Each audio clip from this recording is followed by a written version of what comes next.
Compton effect पे जो एक बेसिक बात आपसे थोड़ी सी कर ले, वो ये कि जब आप बहुत छोटे लेवल पे बात करने लगते हैं, छोटे साइज की बात करने लगते हैं, तो पार्टिकल नेचर और वेव नेचर दोनों की बात आने लगती है। किसी के पास पार्टिकल नेचर ज्यादा है, किसी के पास पार्टिकल नेचर कम है, तो वेव नेचर ज्यादा है। ठीक, दिए हुए सिचुएशन में एक ही चीज का वेव नेचर जो डोमिनेट कर रहा था, कहीं पे पार्टिकल नेचर डोमिनेट करने लगेगा, और दिए हुए सिचुएशन में फिर पार्टिकल का वेव नेचर डोमिनेट करने लगेगा। तो ये नेचर डिपेंड करेगा उसके खुद के अपने शेप और साइज और उसके मास पे, और किस इन्वायरमेंट में उसको रखा गया है। तो ये जब वेव नेचर शो करेगा कोई भी, चाहे वो पार्टिकल हो तब वेव नेचर शो कर रहा है, और जो वेव है वो तो खैर वेव है ही, तो उन सब का जो वेवलेंथ होगा वो h/p आएगा। ठीक है, फेमस इक्वेशन डी ब्रॉय का। मतलब एच तो प्लैंक्स कांस्टेंट है, इनवर्सली प्रोपोर्शनल है मोमेंटम वेवलेंथ के, इनवर्सली प्रोपोर्शनल है। ठीक, तो ये जो कॉम्पटन इफेक्ट है ये शो किया जाता है बहुत कम वेवलेंथ के इलेक्ट्रोमैग्नेटिक वेव के। कौन है वो? एक्सरेज और गामा, उससे भी कम वेवलेंथ, मतलब एनर्जी ज्यादा, वेवलेंथ कम एनर्जी ज्यादा। तो एक्सरे मेनली शो करता है कॉम्पटन इफेक्ट, लेकिन गामा भी करता है। ध्यान रखिएगा। गामा आमतौर पे मटेरियल से बात करता नहीं है, वो इतना हाई एनर्जी, इतना छोटा वेवलेंथ है कि मटेरियल को पार कर जाता है, बात ही नहीं करता है। ठीक, गामा न्यूक्लियस से निकलता है, ठीक है, और उस तरह के साइज वाले कंसंट्रेशन में कहीं पे होंगे न्यूक्लियस वगैरह के। प्लाज्मा स्टेट वाली बात, अभी आप परेशान होंगे कि ये प्लाज्मा कहां से आ गया। कुल मिला के ये कि उस तरह के हाई डेंसिटी वाली चीजें होंगी, तो वो गामा, इनका इंटरेक्शन बढ़ जाएगा। एनीवेज, गामा आमतौर पे एटम से बात नहीं करता है आमतौर पे, ध्यान रखिएगा। ठीक, बहुत हाई डेंसिटी किया जाए या गामा का इंटेंसिटी बढ़ा दिया जाए, इतना लोड कर दिया जाएगा गामा फोटॉन्स का, तब इंटरेक्शन होगा। एनीवेज, ये जो इंटरेक्शन है उसकी बात से पहले जो मैं बता रहा था आपको कि मोमेंटम जो नाम आता है, मोमेंटम वेव के साथ भी एसोसिएटेड है, पार्टिकल के भी साथ एसोसिएटेड है, लेकिन जैसे ही नाम आता है तो आपके ध्यान में यही रहता है कि कोई m मास का बॉडी है, v से चल रहा है, तो v मोमेंटम है। तो इसमें कुछ गलत नहीं है, मोमेंटम बढ़ाना पार्टिकल नेचर बढ़ाने की तरफ बढ़ने लगता है। ठीक है, तो कौन सा है जिसका मोमेंटम ज्यादा होगा? तो जिसका वेवलेंथ कम होगा। तो ये लोग जो है ना, जब इलेक्ट्रॉन से इंटरेक्ट करते हैं, उतना छोटा से इलेक्ट्रॉन से इंटरेक्ट करते हैं, तो एक अलग ही तरह का इंटरेक्शन शो करते हैं। वो ये जो इलेक्ट्रिक फील्ड गया उनको झकझोर दिया, वो वाला नहीं, ये जाके कोलिजन कर रहे हैं सीधा, और इस तरह से बिहेव करते हैं जैसे कि ये पार्टिकल है। तो कॉम्पटन इफेक्ट जो है ये वेव नेचर नहीं शो करता है, पार्टिकल नेचर शो करता है। ठीक, जैसे ही ये बात आई तो ध्यान रखिएगा, पार्टिकल नेचर शो करने के लिए जो इफेक्ट्स है उसमें से दो इफेक्ट आपको बोल देना है ये हमेशा। एक तो फोटो इलेक्ट्रिक इफेक्ट और दूसरा कॉम्पटन इफेक्ट। ये दो इफेक्ट जो है वो इलेक्ट्रोमैग्नेटिक वेव का पार्टिकल नेचर शो करता है। तो अब आइए, ये कोलाइड कर रहा है इस तरह से जैसे ये खुद एक सामान है। एक पार्टिकल है, जाके मार के कुछ एनर्जी उसको दे दिया या नहीं दिया, वो बात की बात है, थोड़ी देर में उस पर आते हैं। ये टक्कर हो रही है और उसकी वजह से इधर भागा और बचा हुआ उधर आया। कौन भागा? इधर, जिससे टकराया, मार दिया टक्कर, ये भागा इधर। ठीक, तो एनर्जी का ट्रांसफर हो गया, यहां से भाग गया ये आगे, तो कुछ एनर्जी इसको दिया, तो यहां पे वेवलेंथ कम हो जाएगा। तो ये जो पार्टिकल नेचर शो कर रहा है, ये पार्टिकल नेचर बता रहा है, उस तरह से टक्कर हो रही है। कॉम्पटन इफेक्ट में एक दो नाम और आएगा। कॉम्पटन वेवलेंथ,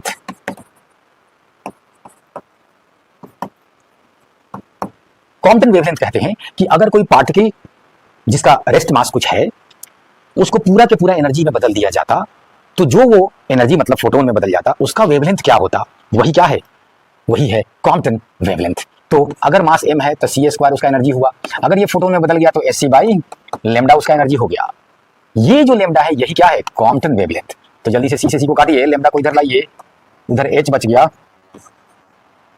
और बाई mc। ये क्या है? ये कॉम्पटन वेवलेंथ है, ये जो लैम्डा आया था, लैम्डा डैश भागा, तो वो लैम्डा डैश बड़ा होगा कि छोटा?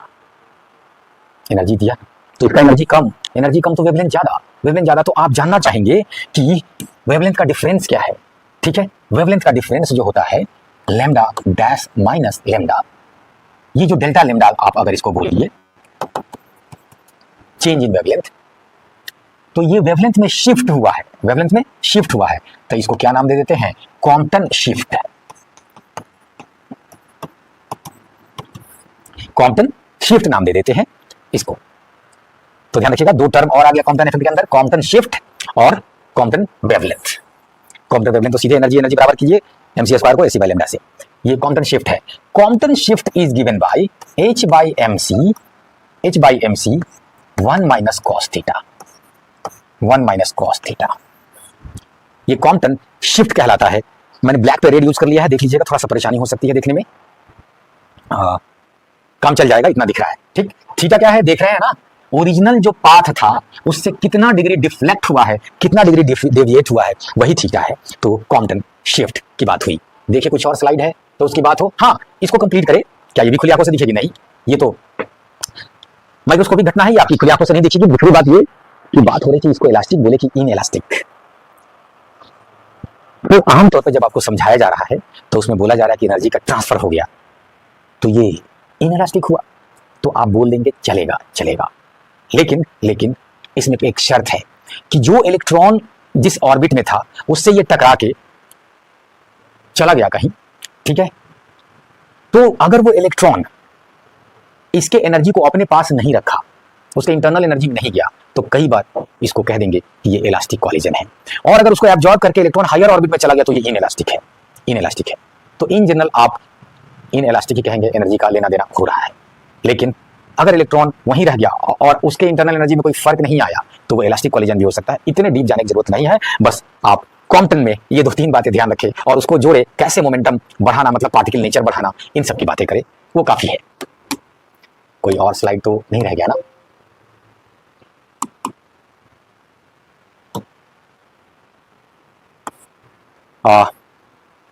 लास्ट में 1-2 बातें और, वो ये कि लाइट जो है अगर किसी बल्क में किसी मटेरियल से टकराया, इन सब में मॉलिक्यूल से बातें हो रही थी, और क्वांटम इफेक्ट में तो मॉलिक्यूल के अंदर के इलेक्ट्रॉन से बातें हो रही थी।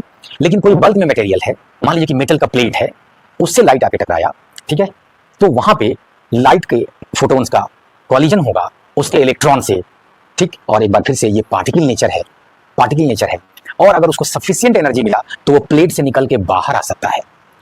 इस इफेक्ट को कह देते हैं फोटो इलेक्ट्रिक इफेक्ट। और वीडियो खत्म करने से पहले एक बात और, लाइट का मटेरियल वर्ल्ड से लगातार बातें हो रही होती है, लगातार इंटरेक्शन हो रहा होता है। फॉर एग्जांपल, लाइट मेरे शरीर पे पड़ रहा है अभी चारों तरफ से, और उसमें से कई एब्जॉर्ब हो जा रहे हैं फोटोन्स और कई आपके पास लौट के चला जा रहा है, लौट के चला जा रहा है कैमरे में।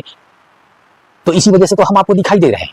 अगर सारा के सारा आता और लौट के चला जाता तो मैं बस एक व्हाइट कोई दिखता, बॉडी, नाक, नक्शा कुछ भी पता नहीं चलता, इतना वो ब्राइट होता जब सारा ही सारा चला जाता तो। और सारे के सारे एब्जॉर्ब कर लेते तो इतना डार्क होते कि फिर नाक नक्शा कुछ पता नहीं चलता कि वहां पे कुछ है भी। तो लगातार इंटरेक्शन चल रहा होता है। तो ये जो इंटरेक्शन है, इसमें एक बात और ध्यान रखिएगा तो बहुत मजा आएगा कि जो नंबर ऑफ फोटोन्स पड़े, जब इनका इंटरेक्शन हुआ बल्क में मटेरियल से, तो एनर्जी और मोमेंटम तो कंजर्व रहेगा, ठीक है। एनर्जी का एक रूप से दूसरे रूप में ट्रांसफर हो सकता है, वो एक अलग बात है। टोटल एनर्जी कंजर्व रहेगा, टोटल मोमेंटम कंजर्व रहेगा, ठीक। यहां पे ध्यान दीजिए, मैंने सिर्फ काइनेटिक एनर्जी सबकी बातें नहीं की। टोटल एनर्जी कंजर्व रहेगा और टोटल मोमेंटम कंजर्व रहेगा, लेकिन नंबर ऑफ फोटोन्स कंजर्व नहीं होगा। आया था, उसमें से कुछ मेरे बॉडी ने एब्जॉर्ब कर लिया। अब ये मत कहिए कि वो मेरे बॉडी के अंदर है, वो गायब हो गया, वो गायब हो गया, उसका वजूद ही समाप्त हो गया, उसका अस्तित्व ही समाप्त हो गया, ठीक है। तो नंबर ऑफ फोटोन्स ये कंजर्व नहीं होते हैं। तो आप कहेंगे कि सर उसका एनर्जी गया कहाँ?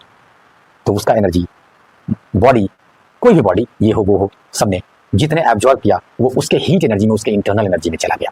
नंबर ऑफ फोटोन्स गायब जो हुआ है वो किसी और एनर्जी में बदल गया है, इसलिए फोटोन की संख्या कंजर्व नहीं रहेगी।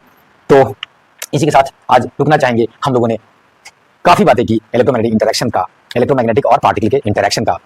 अभी आपसे इजाजत चाहेंगे, रुकते हैं अभी। थैंक यू, मिलते हैं अगले वीडियो में।